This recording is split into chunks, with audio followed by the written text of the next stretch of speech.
2005. Sarah, a young woman grieving the loss of her husband and daughter after a tragic car accident, takes a trip with her thrill-seeking friends to the Appalachian Mountains of North Carolina to go caving. Her friend Juno assures her there is no danger whatsoever. Borum Caverns are totally safe and tourist-friendly. They might as well have handrails and a gift shop. Sarah! Are you still behind me? But as Sarah and her friends descend deeper and deeper underground, they begin to realise something's not right. Why doesn't this cave system resemble the map of Borum Caverns? Where are the exits? What is Juno actually hiding? And is Sarah imagining things, or did she see and hear something else in the dark?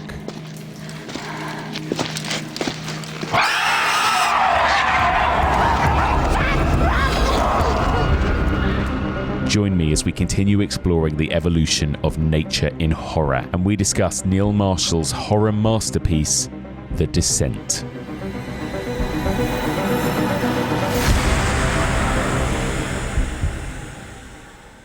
Welcome back to the evolution of horror. My name is Mike Muncer, and as ever, I am your host. In this podcast, we explore and dissect the history and the evolution of the horror genre, one subgenre at a time. We are currently in the middle of our 10th season exploring the evolution of nature biting back in horror, and this is part 26. This is one that I have personally been very excited for throughout the entire series. This week, as that intro suggested, we're discussing one movie and one movie only. That's Neil Marshall's The Descent from 2005. This will, of course, be a spoilerific, deep dive discussion of the film, so please give yourself a terrifying treat.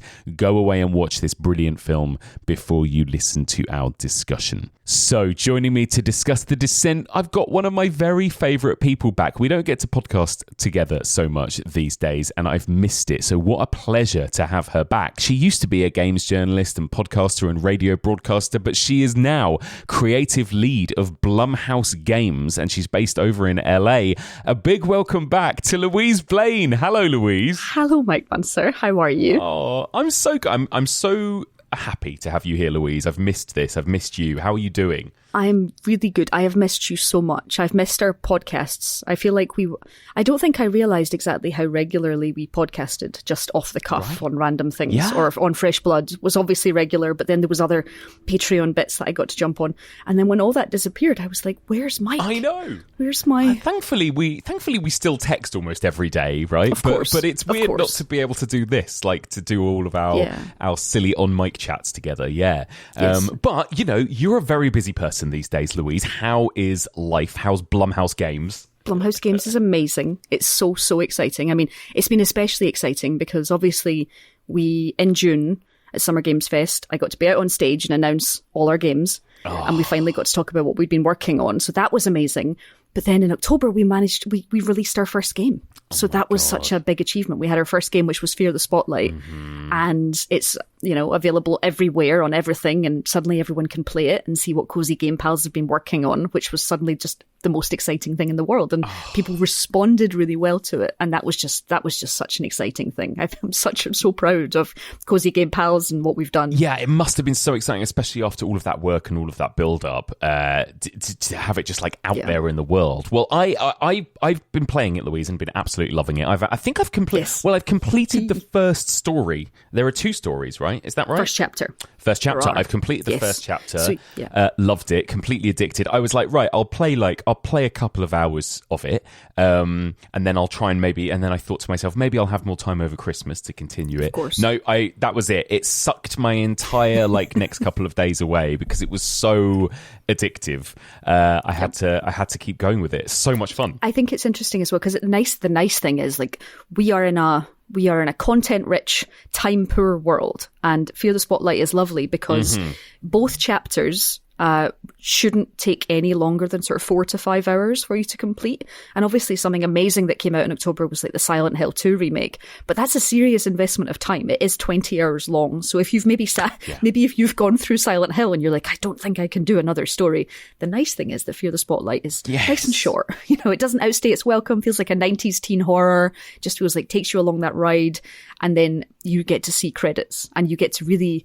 I think one thing that I please forgive my gushing about this, but I think what I love about Fear the Spotlight is its characters are amazing. You get this such emotional connection. You're with these two girls exploring this creepy school, and you just are so invested by them and the central mystery. So it's amazing. It's so good. Yeah, you're right. I mean, it does feel 90s teen in the best possible way. It's kind of spooky, and then sometimes it's generally very spooky and fun, and then occasionally it's fucking terrifying as well. Yes. There were moments when I was like, as well. So yeah, really, really fun in that regard. Well, if that's how you feel after Chapter 1, I can't wait for you to play Chapter 2, because Chapter 2... Ooh. I think, and most people have agreed, it significantly ups the scares. So and the nice thing is about it, like, it wasn't, the developers, Cozy Game Pals, which is 2 people, Brian Singh and Krista Castro, which is a husband and wife team who live in Glendale in LA. And they wanted to make a horror game that would be a really good gateway horror game for their friends who either don't love horror at all and don't really understand why people do, or who don't play horror games because they think they can't. So it's we call it sort of gateway horror game. So it's great for horror fans, but it's also great for new people to the genre as well. So it mixes it up, and it's not all out terror all the time. There's a lot of creeping dread. Which I think is the kind of sort of atmosphere and chills that you really kind of want from that kind of experience. I love it. Yeah, it really is. It's got such a vibe, hasn't it? I really like its vibe. Kind of quietly menacing, and then occasionally absolutely terrifying as well. Really into it. Yeah. I did not, just as everyone knows, I did not pay Mike for this review. Absolutely not. This is a fully honest Mike review. Yeah. No, and no, it's so true. And I'm not even much of a gamer, as people know about me. I'm pretty terrible at this kind of thing. But genuinely, it was so much my jam, this type of game. I loved the puzzle solving. I loved the creepy atmosphere. I love the story and the characters. Like, it really is a great gateway game for horror fans, I think. Yeah, I listened to Becky's review on Fresh Blood and Brad as well, but like, it was lovely for Becky to be like, I don't really play many games, but I played this. Yeah. Oh, love it. Is there anything that you can tell us else that you've got kind of coming up? Is there anything else, kind of any other future things we should look out for? No news since our Summer Game Fest announcement. So we announced 6 games, and now it's 5 because one of them was Fear the Spotlight. So we have those games coming out. We have Grave Seasons, which is a farming simulator with supernatural murder. We have Sleep Awake, which is a first-person experience where you're existing in a sort of post-apocalyptic world where people, when they fall asleep, disappear. Ooh. We have The Simulation, which is about going through different games and experiencing a really interesting meta-narrative. We have Crisol, which is it's a Spanish game with really interesting sort of Spanish folklore influenced, and it's the one from the trailer that was the first one with the kind of moving statues, and it's kind of puppet statues, and it's very much all of the enemies in it are based in Spanish architecture. Nice. And we've got Project C, which is obviously one that you'll be very interested in because it's Sam Barlow, who's worked on previous FMV games, but he's working with Brandon Cronenberg. So that's very exciting. Oh my God, that is so exciting. What an incredible little slate you've got there. I love that, Louise. Well, anyway, let's talk about horror movies now. Let's move on from games to talk about movies. This season, we've been talking about nature biting back in horror. So eco-horror films, animal attack films, kind of survival movies, all of that kind of thing. What are your thoughts generally, Louise, on this subgenre? So I'm a very, very big fan of this world. And I think that stems from the fact that the last thing we talked about was home invasion. Yes. And I think the types of horror that I much prefer are non-human things, rather than something vindictive and nasty. I think the entire idea of when nature bites back is that there's no one to blame. Yes. While Jaws may be an evil, vindictive shark, you kind of can't put a blame. You're facing something bigger and grander. So I think what's really exciting about creature feature and nature movies is these are immovable objects. These are what happens when you interact in bad ways with things that are just there anyway. They're protecting their territory. You've gone outside when the weather was bad, all of those things. So I find all of that very, very juicy because it's really just a case of humans against nature. And that's such a great push-pull of power. And if it's done right, then it's such an exciting thing because you feel it, because you think, what would I do in that scenario? Which is the dream for horror, isn't it? Of like, yes, if you think you did all the right things and you were still in that situation, that's real horror. Absolutely. I think it's so true. It is very much that kind of, and in some ways there's a parallel between that and home invasion, is that in some ways these are both quite real threats to us compared to vampires or monsters. But yeah, there is the tone of these movies tends to be a lot more fun. And also there is often that message of like, well, these people probably had it coming. Like they ventured into the wasp's nest. They ventured into the middle of the ocean. Like they ventured into the caves, whatever, And you say to yourself when you're watching it, well, I just won't ever do that, so I'll be fine. Yes. Yeah. And if I made that decision, these are the decisions that I would make had I done that. And it would all have been a mistake, a horrible mistake. Exactly. Are you quite good at being kind of like, are you very outdoorsy yourself, Louise? Like, you live in California now. Do you do a lot of kind of hiking and outdoorsy stuff, that kind of thing? No, I think I've seen enough. I do enjoy being outdoors. I enjoy a good view. I enjoy a pre-organized hike with actual paths. Yeah. That's all fine. But I am certainly not the kind of person to be running up mountains or diving down. Spelunking does not appeal to me. And I also think the problem is, having seen so many horror films, I'm just, I saw the Blair Witch very early. I don't really need to camp now. That's fine. Oh my God. And I also I like a plug point. Mike. I like being able to just charge my stuff. I think about how many batteries I charge just to fly back and forth or just, travel to central London. And I don't think that would really stretch to really outdoor adventures. I have a lot of respect for people who do. Great. Yeah. It's not really my vibe. I do like outside, controlled outside, and then I will go back and be safe and warm. I agree with you. Even when I went, quote unquote, off the grid recently and I went and stayed in a cabin in the Forest of Dean, I was like, well, I still need Wi-Fi. I still need to be able to You're still glamping, really. I was basically glamping. And there was a B&B Airbnb owner guy that came up to me and was like, just be aware that when it gets dark, like lock the gate out the front because wild boar do like roam around. And I was like, wild boar? I did not know that was a thing in the UK, but apparently it's a thing in the Forest of Dean that wild boar just roam around at night, which is crazy to me. Yeah. So they just reintroduced wild boar to the UK and just didn't tell anybody? I guess. Or have they always been there? I don't know. But it's like a thing. Like I've spoken to people about it and they're like, oh yeah, Forest of Dean, there's wild boar there. Yeah. There's boar. Like, what? Well, I mean, that was one thing that when I moved here, I was very surprised by, of just how much biting back nature there is in California. We went on a hike to some hot springs, and a friend of my girlfriend's was with us, and she gave us this kind of safety briefing, and she's like, okay, so if we see a rattlesnake, don't look at its tail, look at its head, because that's what it wants to distract you with, or I'll keep an eye out for mountain lions, and we shouldn't see any bears. And I'm suddenly like, if you go for a walk in Scotland, there's a snake called an adder, but that's about it. Yeah. And here they've got like black widow spiders. Like, No. There's a lot of nature just kind of creeping in here that I'm not altogether comfortable with, if I'm honest. Yeah, absolutely. Yeah, there's definitely a lot more now for you than there was when you lived in Scotland, right? Yes. For sure. Yeah. The animal difficulty meter has increased.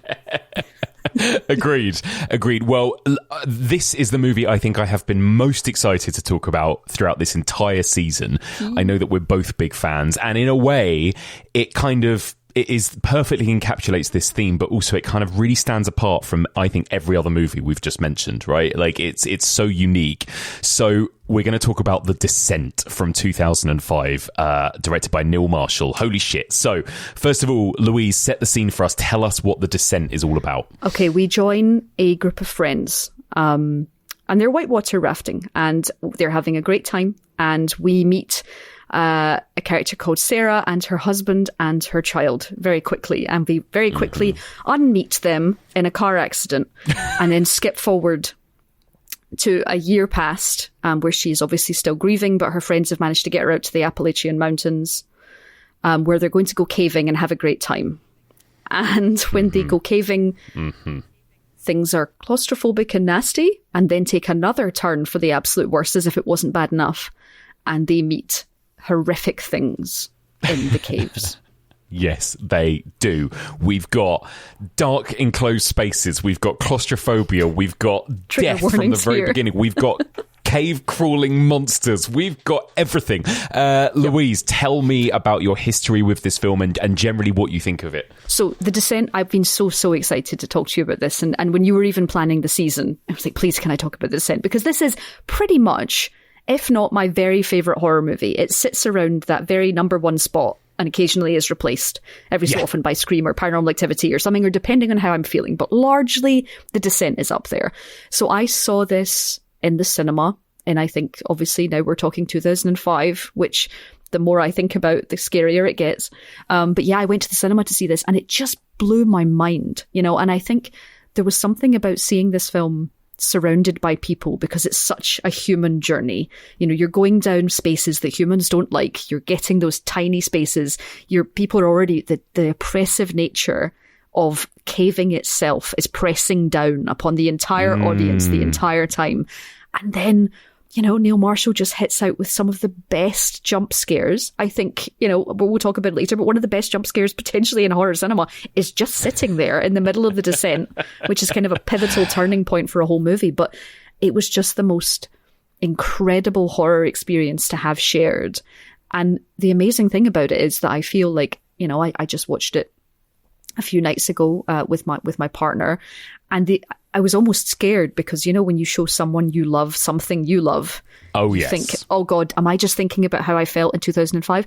I'm not. That game, see, it stuck in my head. That movie just, it has endured because it is no less relatable and it is no less effective than it was then. And I kind of wish I'd seen it with, you know, an entire cinema again, but just hearing the screams and responses of my partner, I was like, yes, this still hits. And it's just impeccable. It's impeccable. Like, I was exactly the same as you. It's been a good few years now since I've seen it, and I've seen it a lot, but it's been a few years, and I was kind of, there was a bit of me at the back of my brain that was like, oh God, I hope this holds up okay, you know?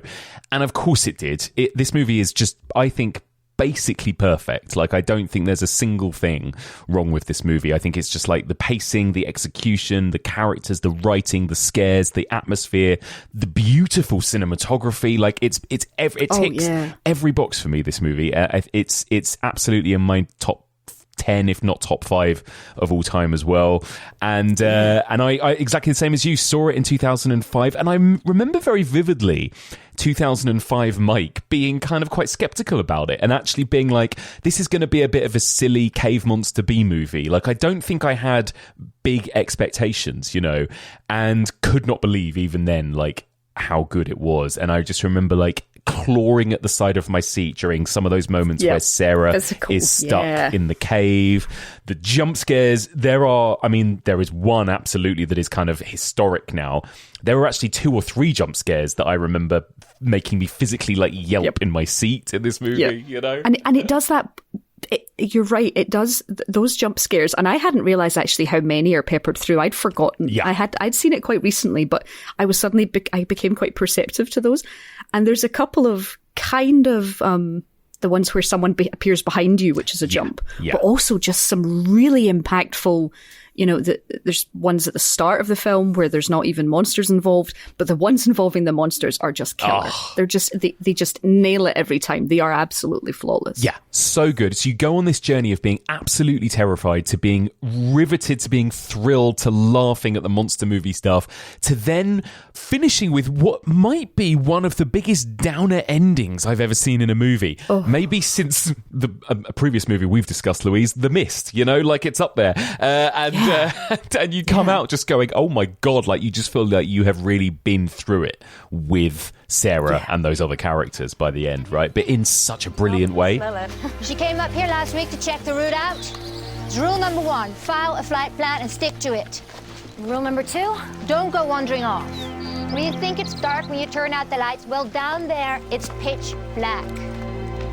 You can get dehydration, disorientation, claustrophobia, panic attacks, paranoia, hallucinations, visual and oral deterioration. So where to begin? I guess, first of all, I just want to ask a little bit about kind of where horror was at this time, so 2005, because again, The Descent to me feels like a bit of an anomaly compared to, you know, when you think about Saw coming out in 2004, Hostel 2005, you know, like, how does the Descent, I guess, for you, like, fit within that kind of very 2000s horror that we've talked about together quite a lot in the past? Yeah, it's weird because while I think there was The Cave was also shooting, yes, and they actually sped up production on The Descent to make sure it was out before The Cave, because obviously someone else had a great idea about going underground. Because I remember at that point, like, horror was having, it was in its sort of renaissance. We'd had, you know, the 90s had hit with all the slasher stuff, and then we were having this new rise of Saw and Hostel and all of those movies. And I mean, I was looking, and that was also the year of House of Wax. Yes. So, and Skeleton Key. So there was actually a whole lot of different types of horror kind of being thrown at the wall at the same time as we were getting the really dark, really the kind Wolf of Creek green kind of hued stuff, and that kind of stuff was hitting. But actually, it was a great time to see different kinds of horror movies. I feel like I think I was at uni at the time, so I think I felt like I was feasting on all of these different types of horror. But it just felt like there's enough connective tissue that you can see it, because obviously the cinematography really focuses on color. So as you've discovered when you were watching with your Philips Hue behind, there's so much green and there's so much red. And I almost feel like the green makes it fit into that, you know, into that time where we were watching Saw and everything was green. So Neil Marshall was obviously watching what was happening at that time, but then his version of it was just so different. But you do notice those colours, and also even the grain and the coloration of the entire movie feels quite cold. There's a very sort of not as far as like Sleepy Hollow blue, but there's certainly like a desaturation when you're on the surface that fits very well with the horrors of the time. And then when you get into the caves, that's when the colour starts, which is almost ironic that it's so dark, but that's when it really pops. It's beautiful, actually. You're right. I think when they're above ground, that's when it really looks like a 2000s horror movie to me. That kind of everything slightly desaturated, kind of slightly greeny, bluey, greyish kind of colour palette. And it does look a bit, and I don't mean this in a bad way, but it looks a bit cheap too. Like, it looks a bit low budget, like shot on video kind of 2000s look, you know? It does. I was looking at it and I thought, it looks a bit TV. And I don't think I'd noticed that it looked a bit TV. Yeah. And not in a bad way, but just a kind of your TV drama, your high class one that you would watch. Right. That's certainly It's just that thing. It's just of its time, isn't it? And I think you get that now when you go back and revisit 28 Days Later and stuff, and all of those movies that were shot on that kind of like mini DV video at the time, you know. Yeah. And so it definitely has that look. But then when we get underground and we've got the bright green flare and the reds and the glow sticks, and it almost then looks like you're watching some sort of Italian giallo movie or something, right? It looks like we're in a different era completely as well, and I kind of love that about it, you know? And also the blood is red. The blood is not black. Yeah. The blood is red. When it becomes, when it changes at that sort of midpoint and it becomes that very different film, the blood is pure horror. There is nothing more pure horror than spines and skulls and this vivid red bath of viscera. Yeah. And it is very clearly telling you what it is in that moment. It's like, here's your horror. Here it is, and look how beautiful it is. And now you can't stop looking. And it's perfect. Unbelievable. So Neil Marshall, he had already made Dog Soldiers by this point, right? Yes. Such a fun werewolf movie. Again, gross. I remember a really gross moment involving like using a staple gun to sew somebody off. And yeah, exactly. Very male film, Dog Soldiers. And then this is a kind of really interesting parallel, right? Like, how do you find Neil Marshall's direction in this movie and that kind of 1-2 hit of Dog Soldiers and The Descent, which almost feel like a kind of double bill in a way, right? They definitely are double bill. I think it's really going from the sheer masculinity, but understanding the comedy of that in Dog Soldiers was really important. It was never obnoxious. Yeah. ever. Like, I love Dog Soldier, and I think it could easily have been broy and obnoxious, but somehow it kind of neatly dodges that, because he still manages to create actual characters. And I think that's what he does so well with The Descent, is if you think about it in terms of runtime, it is relentless. You know, it's an hour 39, if that. And it does not take long before you're underground with these characters. You know, the start is really propulsive. It's very lean. You get the introductions to the characters in the cabin, and so much is given in there. Like, he introduces so many different facets of these characters, you know? Yeah. And I think you get a kind of, it's not broad brushstrokes, but you are given enough of each of these characters that when you go into the caves, you see that continued. Yes. And there's never a time I watch it and don't hear anything new. You know, I think there was you sometimes just hear little asides from them, because they're always talking in the cabin or the walk to the caves. You know, I think I'd never heard one of the characters saying, "Stop poking it with a fucking stick." Was the bit about the elk. And I don't think I'd heard that before. And I think it's just lovely that these characters are very much them before they go in, and we grow. You know, our attachment grows to them by the time we get underground, because there's not much time you're not given much time, but there's enough humanity there that you're fastened in with them. I agree. There's nothing. It is remarkable storytelling, actually. Like, you know, I think the more I watch it, and the more films we watch, and the more maybe people like me and you become aware of that, the more I appreciate The Descent in just how brilliant that storytelling is. Like you say, how economical it is that in that first 10 minutes, you've got these thrill-seeking best friends. You've got one of them with a husband and kid, but maybe there is some sort of weird vibe going on here with the husband and Juno, where they lock eyes at one point, right? And then obviously this tragedy happens, this sudden, like, really violent death, and then the trauma that follows it, and then all of these things and these little tidbits about these characters and their backstories that we get in like the first 8 minutes or something ridiculous, right? Before we even get into the action. And it's like, by the time we actually get into those caves, we sort of know everything we need to know about all of them, don't we? You know, in such a clever way, but not in a way that ever feels like it's kind of, I don't know, just kind of expositioning at us or anything like that, you know? Oh, Sarah, look, I'm so sorry I couldn't be there, you know. Midterms and... No, Sam's gonna be Dr. Venet in like a year's time. No. Please tell me it's longer than that. I am so proud of my little sister. Who wants a drink? Yes.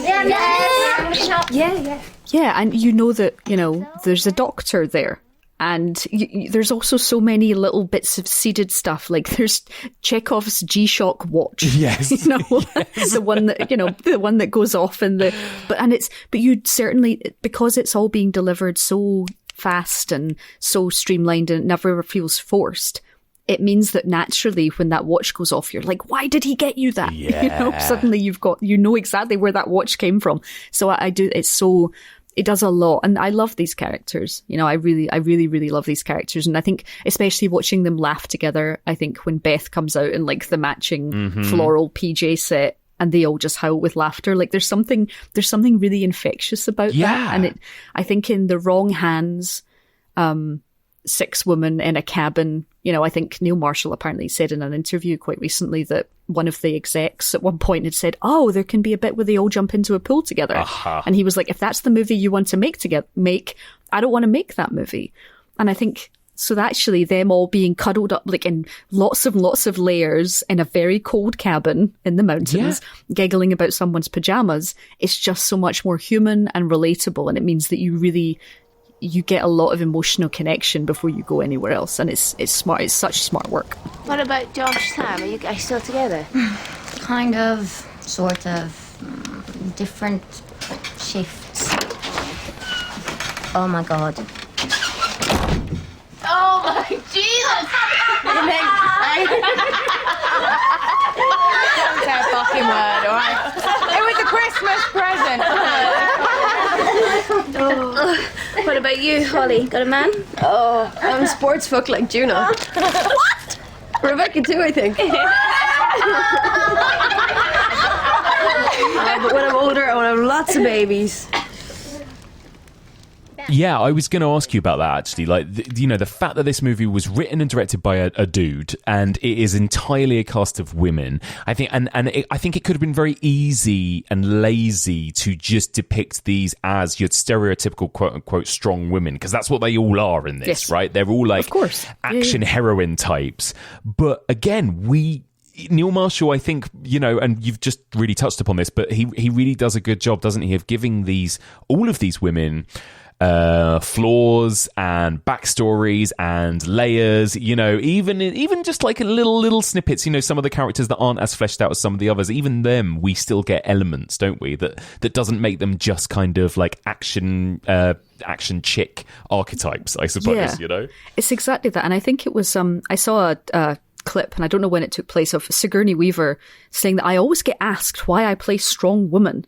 And I don't play strong women, I just play women. Right. And I thought that was a really interesting delineation. Like, yes, you do. You play women. And in these characters, it's just who they are. They have strengths and they have weaknesses. And I think it's very clever to kind of give them each their strength. And obviously, no one really talks about the fact they're all really good at caving. Oh my God. Like, they're all really good at that. Yeah. Like, they're great at that. They're clearly practiced at that, And I think, like, these characters, you feel for them. And it means that when you have a doctor, you have someone to say, what are we dealing with? She looks at the eyes and says, well, they're blind. They've obviously adapted to living down here. And that's the closest you get to having a character who has been specifically made that way for a reason, or to patch up Holly's horrific, wound. Oh my gosh, blanking on the name because all I can think about is the bone poking through the compound fracture. Yes. You've got a doctor who's willing to say, like, so we can't really do anything other than push it back in. So it's chosen well, and I think I assume and there was some stuff in the sort of IMDb trivia that suggested that Neil really worked with the cast on some of the lines and some of the deliveries and some of the scripts and to make it much more human and real, which I think comes through. I think that's true. I think Neil Marshall talked about in his early draft, and he's admitted this himself, that maybe the characters were slightly more thinly drawn and maybe slightly more archetypal. And then there's footage, actually, there's a good documentary or featurette about the film, and there's footage of them doing a script reading, and like Natalie Mendoza, who plays Juno, was actually kind of going, I don't know if she would do this in this instance. And they kind of talk it through together around the table and kind of talk about, okay, but how would these characters actually behave in this particular situation? Or what would they realistically say to each other there? And you're right. And for that reason, you do feel like you're watching like 5 genuine friends with a history together, right, go down into a cave. And I think those friendships, I think a lot of people know that these kind of friendships are messy. Yeah. There was the kind of relationships where people become friends over university and then life happens. And I think one thing in this as well is like all of the characters are from different places. I think everyone has a different accent. Everyone is very cosmopolitan. No one is the same. I think my girlfriend was like, "Where are they all from?" I was like, "Well, they're all from very different places." There are some quite odd accents when you first watch it. You're like, "Hang on, where is she from?" Yeah, and I just love Shauna McDonald being Scottish, and that certainly wasn't unless I was watching Trainspotting. Yeah. In 2005 for a central. You're leading your final girl to be Scottish. That was really exciting. Yeah. And I do think it kind of it reminds you of those relationships that you have with those friends that are somewhat fractured, and you do know all their flaws, but you're all still friends.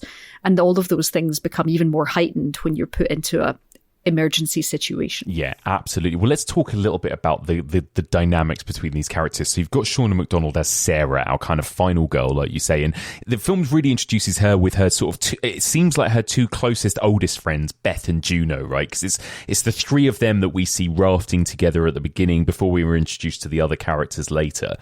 And you get the feeling that these 3 have known each other for years, right? Particularly Beth, I think, it kind of feels like she's this real kind of loyal best friend. And then you've got, I think, one of the most interesting characters in the film is Juno, right? Like, what do you make of Juno and the Sarah, Juno, Beth friendship? Because obviously there is this betrayal going on where Juno is having an affair with Sarah's husband, and again, it's all just, I don't know if it's ever explicitly even stated, but it's all there, obviously.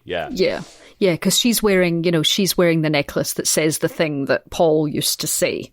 She's wearing it. It's very sort of clear that the sort of the horrible reveal of the fact that you found your best friend dying. And that's also when you find out that your dead husband was cheating on you with your friend. Like that was quite the 1-2 punch for Sarah, which was obviously then what propelled her to kind of go through this transformation that I think we'll probably talk about a bit later. Yes. But I loved the dynamic between those three, especially because I think it's very easy to paint Juno as this like broad strokes villain, but she's actually not a broad strokes villain. No. She's a piece of work.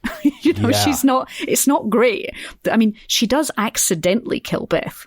She's kind of discovered this sort of animalistic fighting style that she suddenly is putting picks through the monster skulls, etc. But when she turns around and when there's this, recurring moment as a character comes up behind another, in this one, the payoff is a pick through the neck, and it is galling. Yeah. Like it is, and it's a moment that you see what looks between those two characters as Juno realizes what she's done and Beth realizes what is happening. Yeah. And the most indicative thing of that relationship is when Juno slinks off into the dark and she does not help Beth as she starts gurgling on the ground. That's where you learn who Juno is. She doesn't even finish her off. She just leaves her like bleeding out and gasping, basically. Yeah, can't cope with what she's done. Runs. Yeah. I love it. I love this dynamic that ultimately these three friends all kill each other, right? That Juno pickaxes Beth through the neck. Sarah has to finish her off with a rock. Sarah then pickaxes Juno through the leg and leaves her to get killed, right? And it's like these three best friends that we were introduced to at the beginning of the film, they all violently have to destroy each other by the final act. Murder each other. Yeah. Listen, we don't have to do this, We can head back and stay in town. Get wasted, go to a barn dance. No, that is frightening. You're right, we don't have to do this. But I'm not going to be the one to tell Juno. She's a piece of work, man. She always brings us out into the middle of... Well, look at it. She came to Scotland last year. Yeah, and left pretty quickly. And the seeds are there, aren't they, from the beginning, like those moments where we get the impression that Juno was in love with Sarah's husband. Sarah is grieving when her husband is killed. Beth is there for her. Beth is angry with Juno because we get a little throwaway comment to say that Juno didn't stick around for the funeral, right, and left them immediately. But then that's actually, yes, Juno did something bad there, but she's grieving too, right? But she can't tell everyone that she's grieving because she was having a secret affair with him. So it's like, it's all there. And then, of course, that stuff really comes to a head in a really violent, visceral, physical way in the final act, where backstabbing literally becomes backstabbing, right? A pickaxe through the back of the neck. But it's also the fact that you and I have just had that conversation. All of that matters. But it's the fact that at no point does it seem... Yes, there's some ridiculously beautiful and gory moments where you're like, oh my gosh. But it still manages to hold that human drama. Yes. The whole pacing of the... Yes. You only actually discover the crawlers, something at like 50 minutes in, but you've already developed these really incredible relationships as they descend further into the caves. And the caves themselves are these characters that they descend through. And I think it's just such an incredible, concise journey that those interactions can happen in the same movie that Sarah's, struggling in a pipe. Yeah. And Beth manages to scrabble round and crawl down towards her and tell her that terrible joke about a lemon and a clitoris, citrus. Yes. And, and it's those moments of bonding that you are genuinely, like, your mouth drops open in the latter half of the film when you see how they destroy each other. They're so good. I think Alex Reed, who plays Beth, there's something really beautifully understated about her performance and so natural, don't you think? Like, I think she really stands out to me as, like, there's something really real about her. And actually Juno too, like you said, Juno could so easily have been painted as like the villain or the quote-unquote bitch or something. And she's not really. Like, I still feel for her a little bit, like that moment when Paul is killed and then you see Juno in floods of tears as well.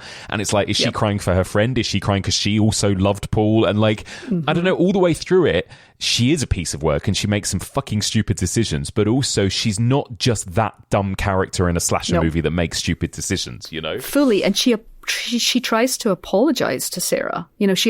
She says, I'm sorry for leaving so fast. I'm sorry for leaving Scotland so fast.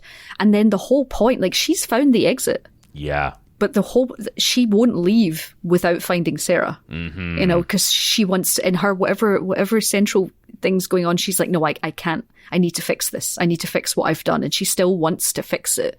And she can't fix it, you know, but she's found the exit and she needs to go and find Sarah and get her out, you know. And I think, like, I love the bit when she's saying, I can't believe you did this. And Juno saying, well, I thought we could name this cave system after you. Yeah. And there's a pause and Sarah's like, or you. And then just wheels across, and there's you just feel all of the weight of everything that has come before. You can see it in those moments, and it's clever. Because Juno is the reason they're all in the situation, basically, right? Juno is supposed to be bringing them to a place called Borum Caverns, which is like, according to one of the other characters, I think it's Holly, right, who's like the real thrill seeker. She's like, it's a tourist trap. It might as well have a gift shop, you know, like. But actually, of course, Juno, who is a big thrill seeker, has actually secretly taken them to a completely undiscovered caving system, because she says she wanted to do this for Sarah. She wanted them to be the first group of people ever to discover it as like a thing that they could do together.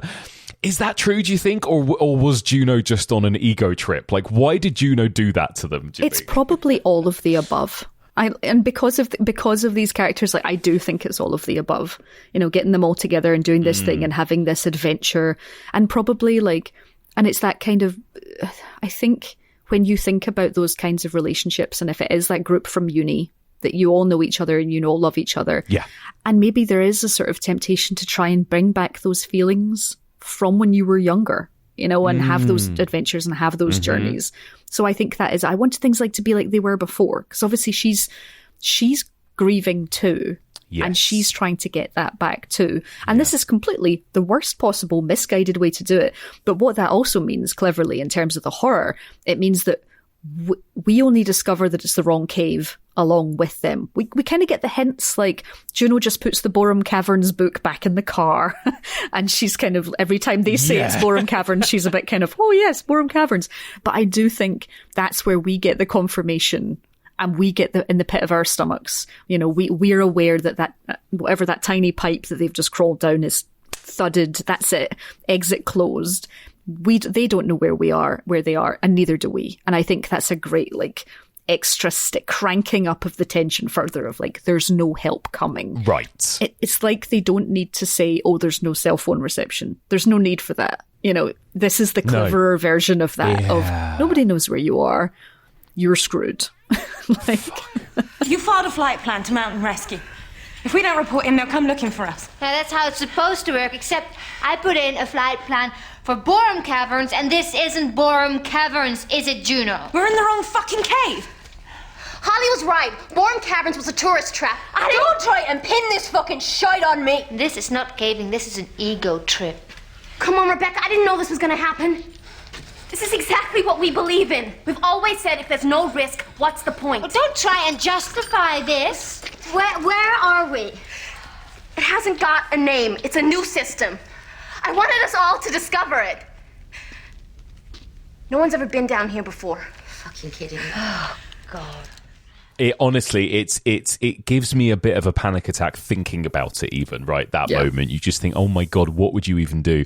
And of course, like, Neil Marshall has talked about this a lot, and it's not a subtle thing in a way. The fact that the movie is called The Descent, but there is very much this kind of descent into madness. Right? He's talked about The Shining being a bit of a big inspiration for him, and we haven't really even talked about Sarah as a character and Shauna McDonald's performance, because she's slightly quieter and she sort of sitting back and kind of observing for a lot of the first, like, half of the movie in a way, right? She suffers that tragedy, loses her husband and kid at the beginning, and then she's obviously going through a lot. And we have these heinous jump scares, like the one that she has in her dream where a pole comes through the window at her face, which made me scream this time round. Yep.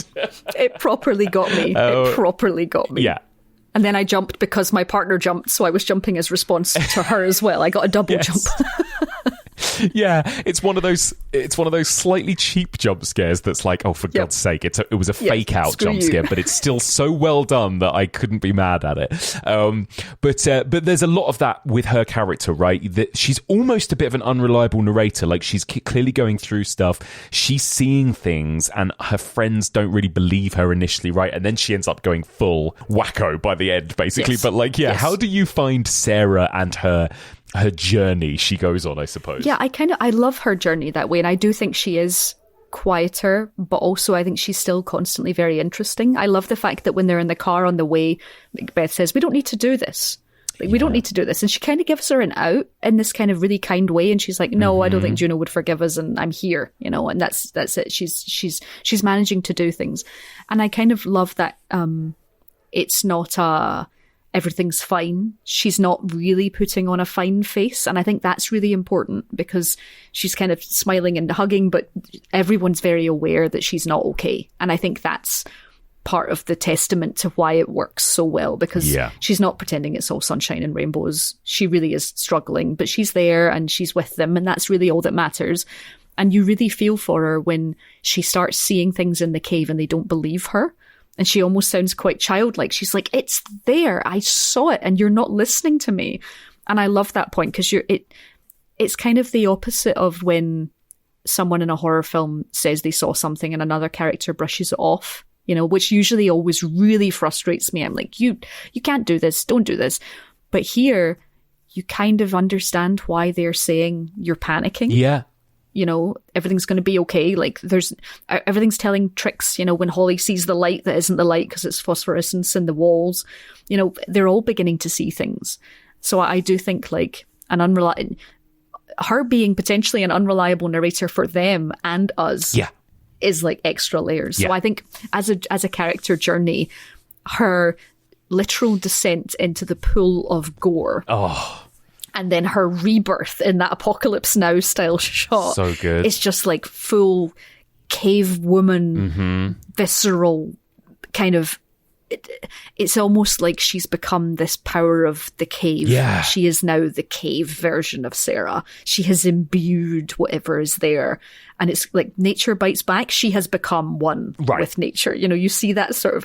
And also it's just beautiful. It's the most beautiful shots in the movie. The torchlight, the red. I just want to frame it, all of it. I love it to pieces so much. And you're right. She goes almost. She probably has, I would say, maybe the least lines of dialogue out of all six too. Like, she's quiet, right? And then of course by that final act, she's basically like post-verbal. Like, she just doesn't talk. She becomes like a cave person, right, by the end. So she's such an interesting. So Shauna McDonald has to do a lot with relatively little, right? It's all in her body language, her facial expressions, and juggling this kind of the eyes, juggling the kind of the trauma, the sadness with the fear, with the rage and violence and everything else she goes through. And then and we'll talk about it more, but that almighty scream as she bursts into the daylight at the end as well is just incredible. I think she's so good. She's amazing. And she was only 23. I think when I saw this, I thought they were all grown-ups. And now I'm like, we're all children.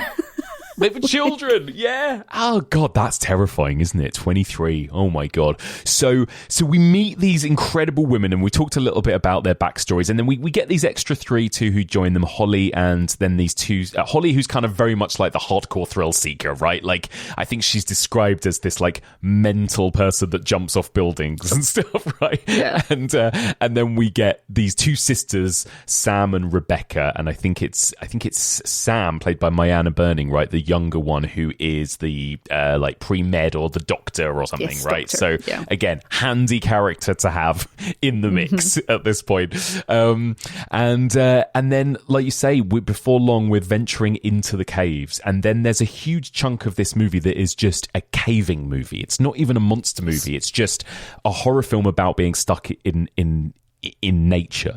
Oh my God, Louise, I would never in a million years go caving or spelunking, would you? Like, I can't think of anything worse. No, and I think like you very quickly discover that you would definitely not do that. So there's the moment of absolute beauty when they come down the hole initially. and they're looking up, and it's also some of the worst CGI bats I've ever seen, but I'll forgive it because it was 2005. It's the one, actually, I mentioned there's nothing I'd change in this film. That's the one moment I would get rid of, is the CGI bats. With a jump. Yeah. We did not need a jump with bats. Although it was almost worth it when Holly was like, "Van bat, two bats, ha ha ha." Like, she almost made up for that. But there's the beauty of that moment. And then after that, it's like, oh, down the pipe. And you go, this is not just, you're not just in a cave, you're going deep.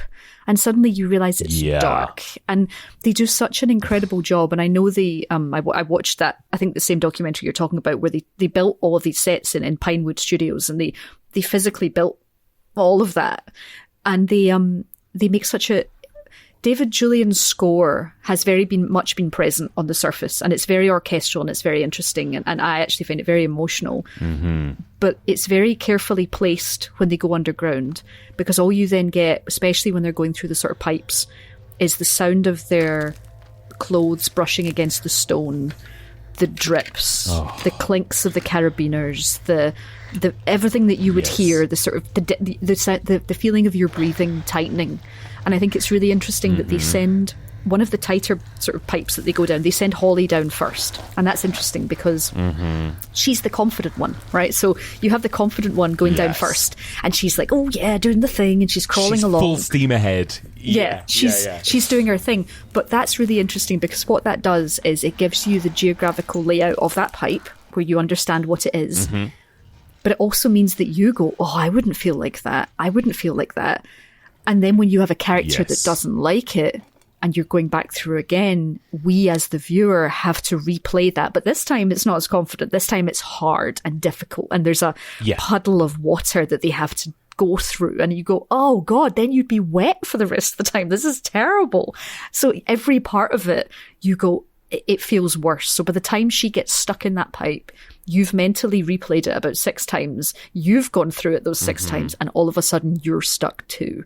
And it's just masterful and awful all at once. Hello? Hello? Who is this? Please stop. Oh, God,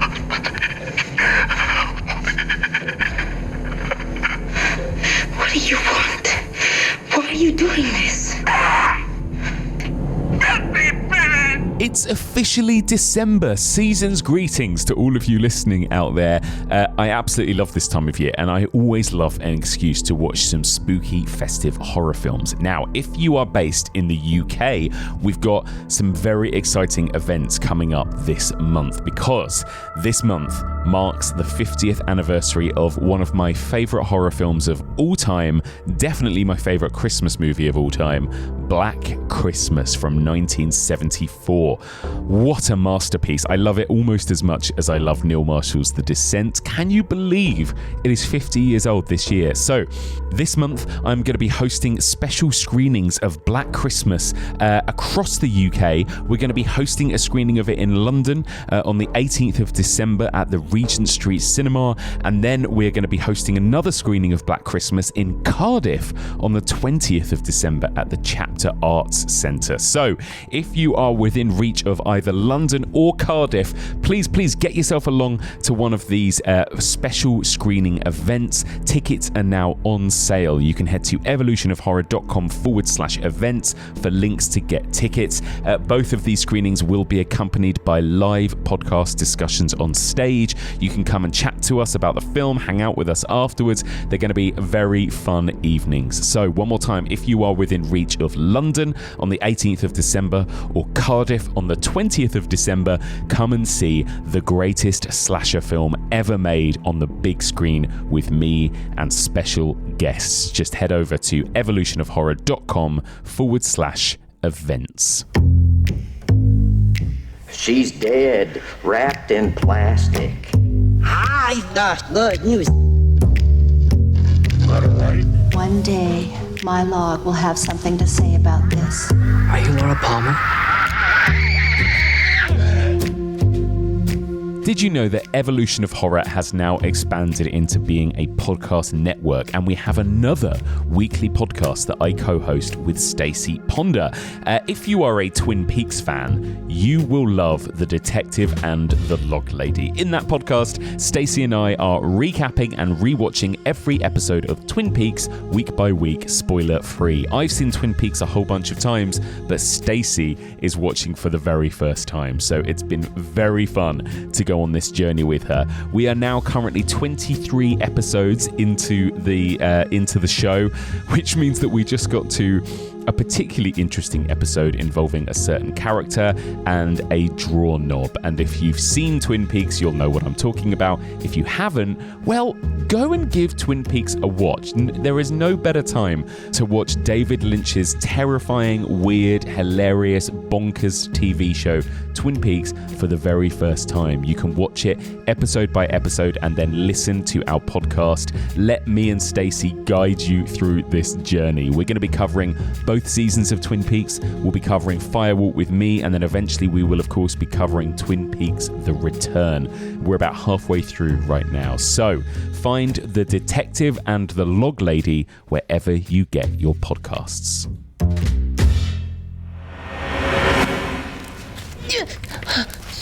Sarah!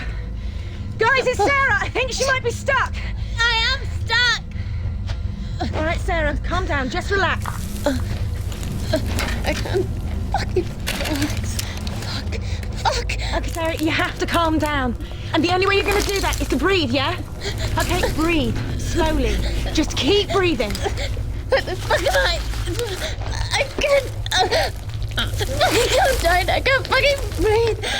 Louise, you mentioned already we don't meet the cave monsters until 50 minutes in. But the genius of this film is that it's so terrifying without even needing the monsters, right? It's just those... I mean, for me, the moments that really put me in a cold sweat are those moments when they are just getting stuck in caves, right? That excruciating sequence when Sarah gets stuck and Beth has to kind of find a way to turn herself around and come back and try and help Sarah. Sarah is having like a panic attack, right?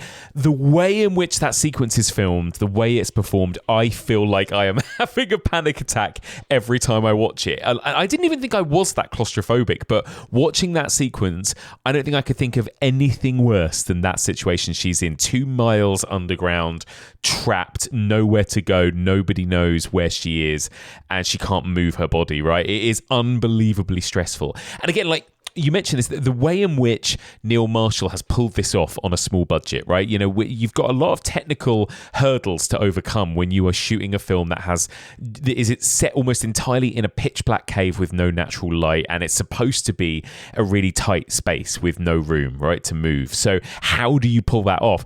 And again, like, it's so clever. They explain in those kind of behind the scenes featurettes that it was such a cheap movie that they couldn't create an entire caving system. They basically created about 6 different caves, and they just reused them and repurposed them and repackaged them, right? Sometimes they would be lit differently, sometimes they would make the walls wetter or drier, sometimes they would have like stalagmites kind of hanging off the walls. So he basically just did so much within the kind of very restrictive budget he had and the small bit of production design he had to create this whole world, create this whole caving system, and make that one of the scariest elements of this whole film. Yeah, I think it's especially adding those stalactites and stalagmites and making them look different. But I think one of the most impressive shots is when they come to that chasm and there's like a cave on both sides of it and they toss the flare. Oh. And I think that's, I think the cinema of that point, you go, wow, you actually have a sort of reaction to this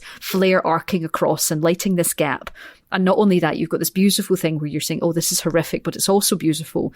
But you understand that they need to cross it, and I think it's all of those extra levels where you're like, oh, now you need to do something here. Mm-hmm. And then as I think it's, is it Rebecca that goes, or Sam? Sam goes across. Yes, Sam. Sam? Yes. Rebecca? It's the... She goes across. Yeah, it is, isn't it? It's the Mayana Burning character, which is Sam. Yeah. Yeah. And when she goes across, you feel every carabiner and every clip, every one of those like fiddly little clips that she puts between the gaps in the ceiling. And she's screaming because it's painful, you know, and difficult. Yeah.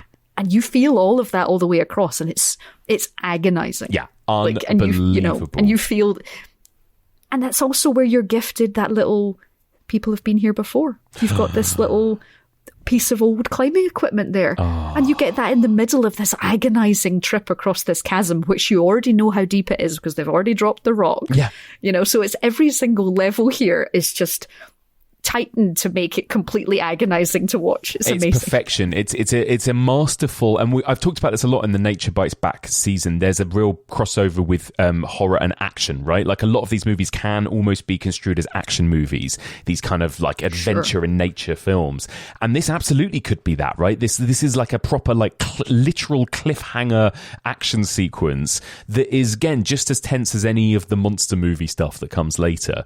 And yeah, again, like the performances there where you really feel the visceral physical pain of them hanging from these rocks, supporting their weight and attaching all the hooks and all the other things and the ropes. Then there's a moment when one of them drops. Is it Holly that drops? And then Becca has to grab the rope and she gets rope burn. Oh, is it Juno that drops? Juno drops because she's decided that they need all the rope they can get, so she sacrifices herself, but then the old bit falls. Oh God. And then Becca gets the rope burn and her hands bleeding, and this is the first moment of like visceral body horror and you like squirming, and again it's like it's all done so kind of organically at this point, isn't it? And the visuals, the lighting, I just want to call out the lighting again, because like you say, that moment with the flare from this point onwards when they're in the cave, the way that Neil Marshall lights it, because again he said it was going to be a real challenge, like how do you light these caves in a way that is interesting to look at on film but doesn't ever feel like it's, you know, fake. We've all seen bad night lighting in movies where you have like a moonlight that is way too bright or whatever, and he didn't want to add any additional lighting, so it really is just a green kind of tube light, or it's a red flare, or it's a lighter, or it's a video camera with a night screen, found footage style kind of night vision screen. And again, the ways he chooses to visualize this stuff like isn't just practical but also just so stunningly beautiful, isn't it? I think it's even the night vision is beautiful, and it was before we'd seen a lot of night vision. You know, we'd not been oversaturated with that. It's kind of a found footage moment, right? And it's the best it's the best found footage moment probably in cinema that isn't in a found footage movie. It's so true. It's so true. So yeah, we get like the caves go on. There's this realization that holy shit, this isn't the caving system that they were supposed to be in. Nobody's ever been down here before. But they find a cave painting, don't they, with two exits, like with an entrance and an exit. Again, it's all this kind of ominous feeling that, okay, people have been down here. Like, we find pieces of caving equipment. We find an old helmet, right? We find cave paintings. So it's like, well, people have been down here, and yet this place hasn't been discovered or named. So what does that tell you, right? It's like, it's all bad. But yeah, they realize like maybe there's another way out of here. So they just have to keep like pushing forward and going deeper and deeper and deeper. And then this is when we get the moment of Holly injuring her leg, and as you said, the compound fracture moment again, just like wince-inducing body horror, isn't it? Unbelievable. It's like those sort of caving sequences with all of the sounds. The sound of her falling down. There's no music. Again, the music is only ever brought up in crescendo when there's drama happening. You almost get a release when that happens.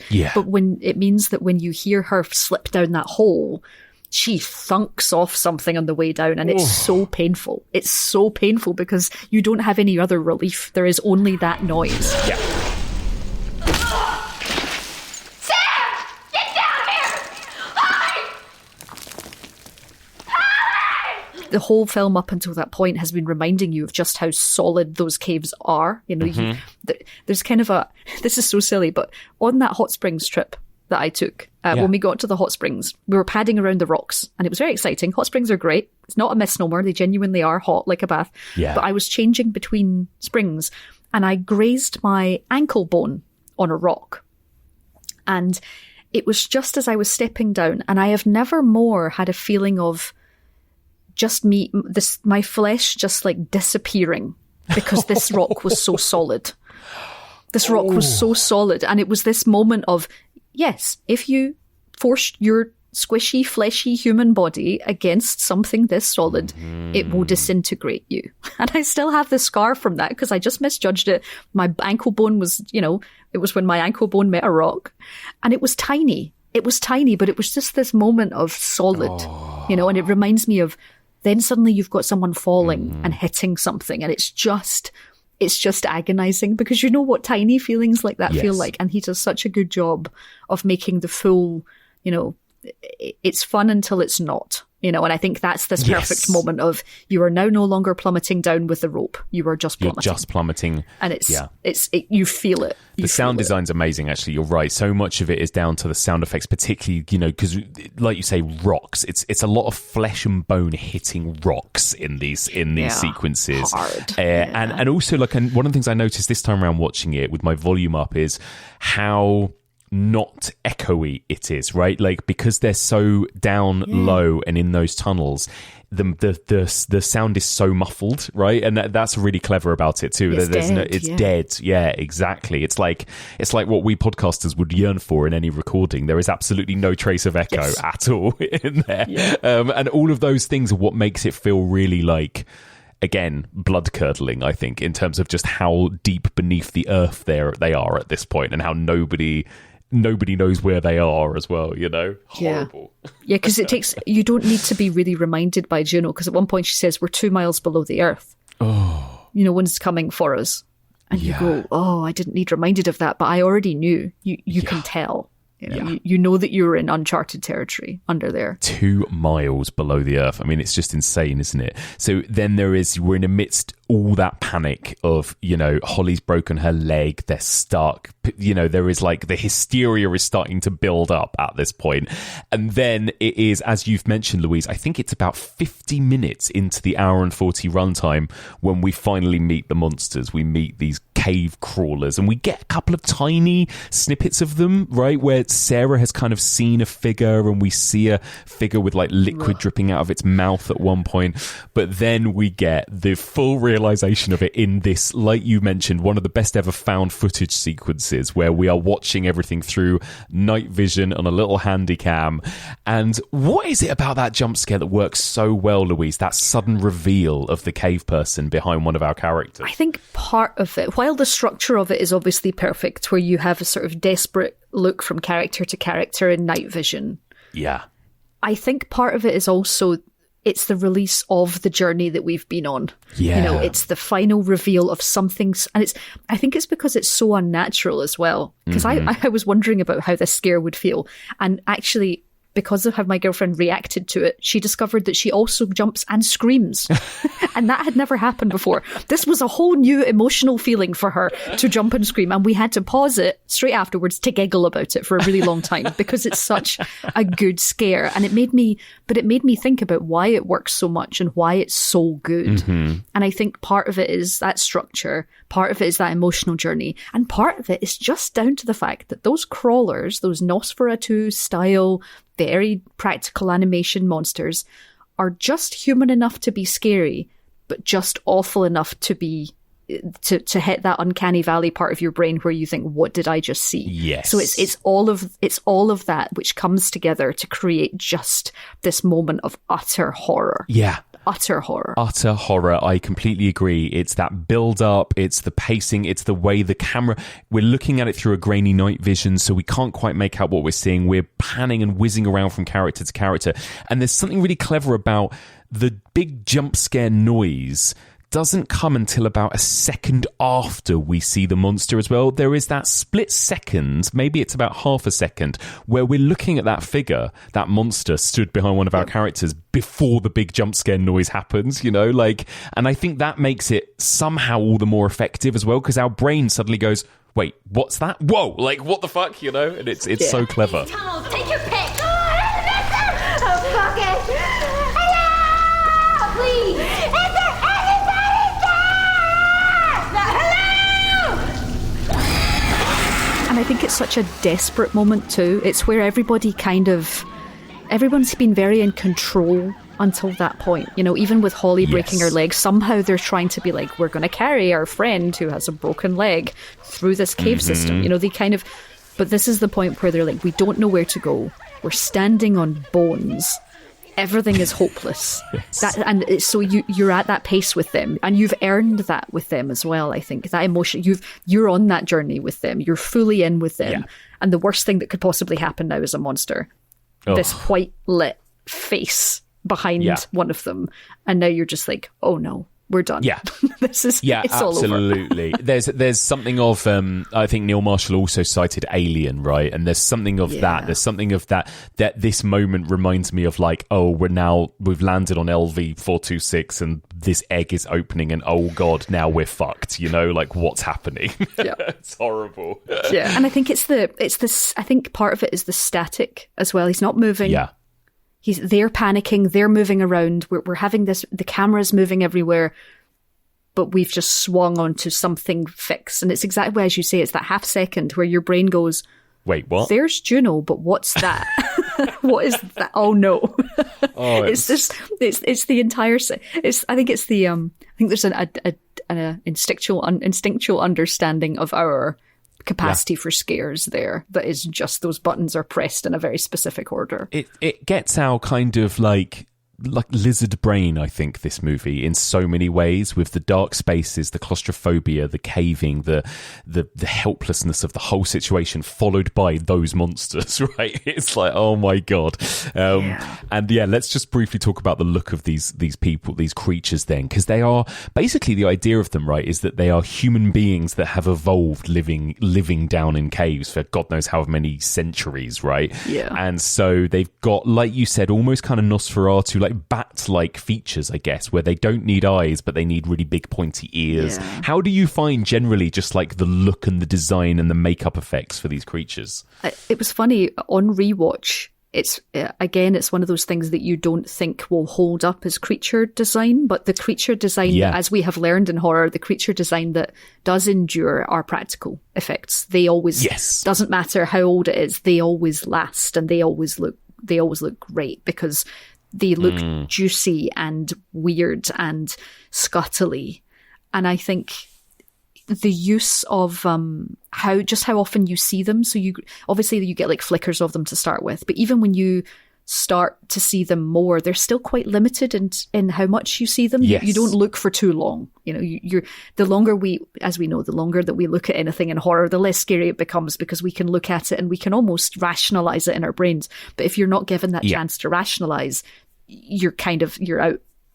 You're still terrified all the time. And I think the design of them, the teeth, the blood, the way they move, and I think that documentary discussed the fact that Neil specifically didn't want dancers, which is quite often who they put in monster suits because of the way they can move. He wanted actors, and he wanted them to all feel quite unique, and the physicality of them is still huge. They're clearly very on that too, the way they jump around, but he wanted specific character to come through them. And I was also reading that the reason that they move unnaturally is because he shot them at 18 frames per second with a specific shutter.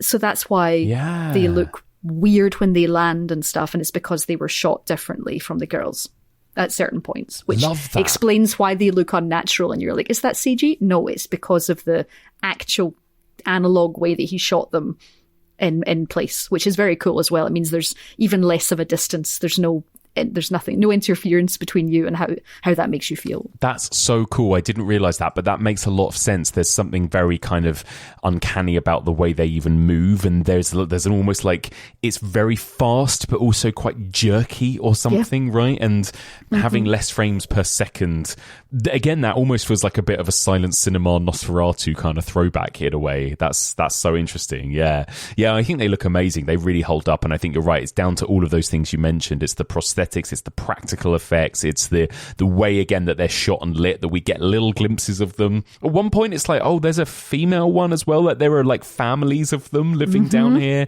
and also they feel pretty unstoppable. I think that's the other thing, is that like we're in their territory here, right? Like they are perfectly evolved to move around these caves and find their prey, right? And so you do also, that makes it terrifying. Again, it's like the xenomorph. It's like, what can you do beyond like hide and stay as still and quiet as possible, you know? Yeah, and it's the fact, again, like, well, they've just arrived in their territory and they are just defending themselves. Yeah.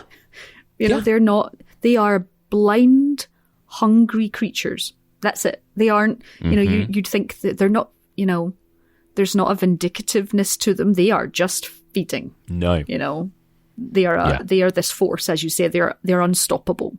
And it just so happens that you happen to have arrived in their house. Yes. Texas Chainsaw style.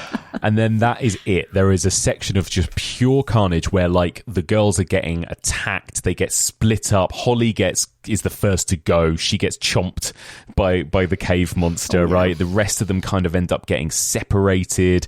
That's when we get that shocking moment where Beth creeps up behind Juno and Juno swings a pickaxe round into her neck. And again, Again, every time I watch this movie, that is a shocking moment that I almost forget about, comes out of nowhere, and you go, oh my God, yeah, that's right. Every time you think this movie has gotten as dark as it can get, it somehow gets darker. You know? Yeah, it's where it changes entirely. It's where it goes from, it's suddenly changed into another type of movie.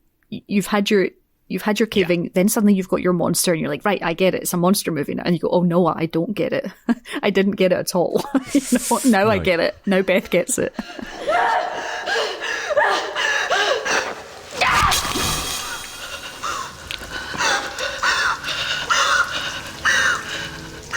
And again, like, in Juno's defense, I guess, like, because she lies about it then, doesn't she? You know, people are like, where's Beth? And Juno's like, oh, she didn't make it or whatever, you know. But also, I think I'd probably do, you do in that situation, you don't have time to be like, right, so something happened. Like, you know, it's true. Just be like, yep, no, she's gone. She didn't make it. And that's the thing, she didn't mean it. She did not mean to kill Beth. No. She didn't, but she just reacted to it. And her actions after it were unforgivable. Yeah. Oh, yeah.